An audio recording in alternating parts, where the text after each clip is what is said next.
ప్రేక్షకులకు నమస్కారం. నా ఎదుర్కొంటూ ఉన్నది మటన్ కూర.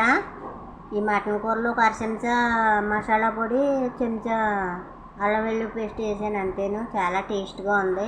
ఇంతకీ ఏం చేద్దామంటే ఇదిగోనండి పంచదార. మీకు ట్రిప్ చెప్పాలని చూపిస్తున్నాను ఇదంతాను. ఇదిగో పంచదార. మనం పంచదార రోజువారీకి వేసుకోవడానికి ఒక డబ్బాలో తీసుకుంటాం కదా. అయితే పంచదారలో సీమలు పట్టేస్తాయి. సీమలు పట్టేస్తే ఎలాగ తీయాలని ఒక్కోసారి అలాగే వేసేస్తాం కనపడక. మరి బోల్ పాపం ఎక్కువైపోద్ది కదా. మనకి సీమలు చంపితే పాపం ఎక్కువైపోద్ది కదా. మరి సీమలను చంపే పాపం లేకుండా మీకు ట్రిప్ చెప్తాను. ఇదిగో ఇందులోని యాలక్కాయల పొడి వేసేసామనుకోండి, ఓ 10 యాలక్కాయలు మెత్తగా కొట్టేసి వేసేసామనుకోండి, సేవల్ని డైవర్ట్ చేయొచ్చు. ఇందులోకి రావు, అస్సలు రావు. మీరు చేవల పుట్టలో పెట్టండి, అసలు ఎక్కవు.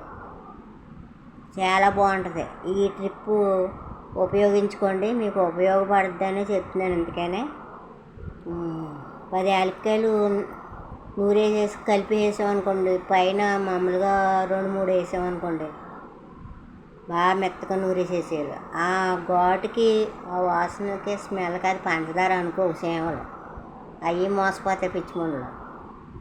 అందుకని ఈ ట్రిప్ మీకు పనికి వస్తుందని చేద్దామని. ఎందుకని కాదు. ఓకేనండి. ఈవేళ బసవ బుధవారం అండి. దేవుడు ఉపవాసాలండి. 40 రోజులు ఉపవాసాలు చేసి ఒప్పుకుంటే ఎవరైనా చేయొచ్చు, తప్పలేదు. దేవుడికి ఉపవాసాలు చేయడం మంచిది, ఆశీర్వాదకరం. మరి ప్రార్థన చేయండి ఎక్కువ. అందరూ చేసుకోలేండి, చేసుకునే వాళ్ళకే చెప్తున్నాను. ఓకేనా. నేను దేవుడిని నమ్ముకున్నాను, నేను చేస్తాను ప్రార్థన. ఓకేనా. ఇదిగోండి మరి పంచదార ఈ ట్రిప్ ఉపయోగించుకుంటే మీకు ఇబ్బంది ఉండదు, సేవలు రావు. ఓకేనా. నమస్కారం.